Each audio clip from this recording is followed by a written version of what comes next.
Hi, this is Scott Garibay, and today we're going to talk about the brand new film Transformers 1 in context to Gary Gygax and how Transformers 1 is imbued with the dynamic legacy of Gary Gygax and how Gary Gygax and Transformers 1 are linked.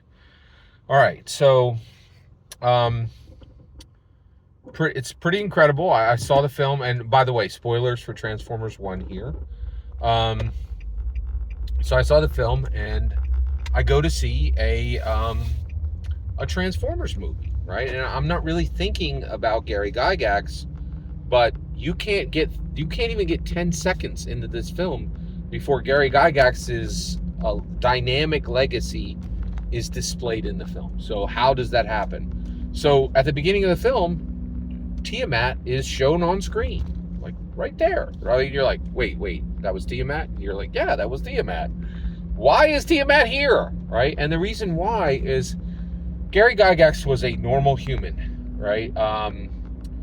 Actually, it's not correct. Gary Gygax was not supernatural. He was not a supernatural being, right? But he accomplished things that are historically unprecedented. Okay, so first of all, he was a polymath. He understood knowledge in purviews far beyond what was expected of someone who worked in insurance. He was truly a once in a millennium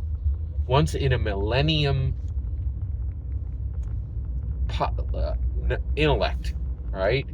He really was resonating at a level of genius that I don't think is historically precedented outside of the supernatural world. Of course, I do believe in the supernatural, but I don't think that Gary Gygax was supernatural. I think he was a paragon of humanity. And so we have these heroes in American history, right? George Washington, Abraham Lincoln, and Harriet Tubman, right? But I really think all of them are starting to be surpassed by Gary Gygax, and you see this everywhere. And you're like, wait a second, that's the guy who started America, and that's the woman who, delivered freedom to every marginalized group of her age, right? How could this guy possibly be more important then? Well, it's the shape of our world, right? Government has failed Americans in many, many ways, but our entertainment is not failing. Our entertainment is holding up cinema across the globe. No country in the world, even every country in the world, can't even do half of what American cinema can do on entertainment. America entertains the world, right? And in a world where, because of robots and AI, where feeding people is becoming trivial, if feeding them emotionally, mentally, and spiritually, emotionally, intellectually, and spiritually is becoming incredibly important, right? That is a sustenance of a different type, right? And for people of faith, this is handled in a different way. Their sacred texts feed them. But for the lost, like secular feeding of the emotional, the intellectual, and the spiritual for the lost, that is coming from American entertainment all over the globe, right? So I shouldn't have been shocked, but I was kind of shocked to see Gary Gygax's name imprinted, right? Not literally, but figuratively through Tiamat on the screen within 10 seconds of the start of this film. So why is it there? Well, first of all, because it's a Hasbro film, right? It's literally Hasbro Entertainment. And Hasbro realized that the most valuable thing they have is Gary Gygax's material, which is Dungeons and Dragons. It's so valuable that literally last year, the largest valued company in the world was rumored to be coming to buy Dungeons and Dragons. The rumor was so strong, Hasbro had to assure people, hey, this $500 billion international conglomerate is not going to buy Dungeons and Dragons. Right? It was a huge rumor, right? So the idea, let's not get it twisted. Dungeons and Dragons is worth 20 times the entire Hasbro. Hasbro realizes there's a diamond in their heart right? And the rest of them is worthless, right? But D&D is everything, and that's why you see Tiamat 10 seconds into this film, right? Because of Gary's dynamic legacy, and his legacy is so powerful, right? And this is the part where, you know, I have to be careful. That's why I had to say I don't believe Gary Gygax is supernatural. But I will tell you right now, right? Leonardo da Vinci, that dude says 10 times more today dead than he ever said alive, right? He's still remembered now. Our math, our art, our literature is marinated in Leonardo da Vinci, right? And I actually think Gary Gygax is going to be much larger than all the historical figures I've mentioned, including Leonardo da Vinci. They're nothing. And the reason why is he completely transformed human narrative, right? And so when you look at this film, he's all over the film. Gary Gygax is in every corner of Transformers 1, right? The protagonists are literally like cleric, fighter, wizard, rogue, core 4. The whole film is just a huge celebration of Gary Gygax, okay? And actually, so, and you know,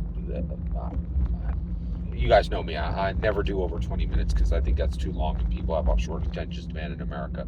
But I'm going to give another huge example of where Gary's influence exists within this film. But it's all over the film, right? And you can't even get 10 seconds in the film where Gary's legacy is not screaming at you. The other thing I wanted to say is, why would Hasbro do this? Why would they put Gary all over this, you know, animated film about toys, right? Well, because this is a Saturday morning cartoon legacy. And now that I look at it, right, I think Hasbro knows something that we don't. And that is, Saturday morning cartoons would have failed without Gary Gygax. Gary placed the preeminent American science Saturday morning cartoon in 1983 to 1986. He created specifically a hyper dangerous cartoon, right? Literally the whole world was like, literally half the moms in America were like, hey, we think your game's occultish and we think it's going to steal our children and sweep them away to another world. And he's like, how about if I validate that for you by making a cartoon about it? I could just make a Dungeons & Dragons cartoon that says, hey, here's some adventurers doing an adventure. No, your kids are trapped in my world and I'm making a cartoon about it. Like, it was like the first internet troll move ever. Like, it was so trolly that it was like hyper troll, right? Like, it was just, and so one, Gary was like, I'm gonna troll you guys. like I'm just gonna totally troll you. Like, you're saying that I'm gonna steal your children. What if I made a Saturday morning cartoon about stealing your children? Right? Like, it was so, and like, you could write a book on this. Like, it, because if you wrote this as a fiction story, people would say that's absurd, right? And that's the entire point. Like, what he was doing was so large, so transformative. He knew he would scream every day from his grave the legacy he was setting into place, right?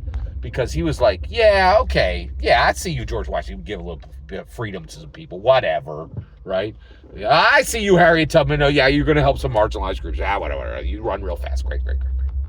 I'm going to transform human narrative, story itself, right?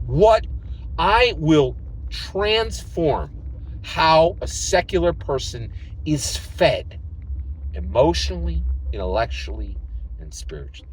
I can't help the people of faith because they have it better. But for you lost that get this 75 years and nothing else, I will help you in this 75 years. I will transform you into what? The maximum amount that a lost person can be, right?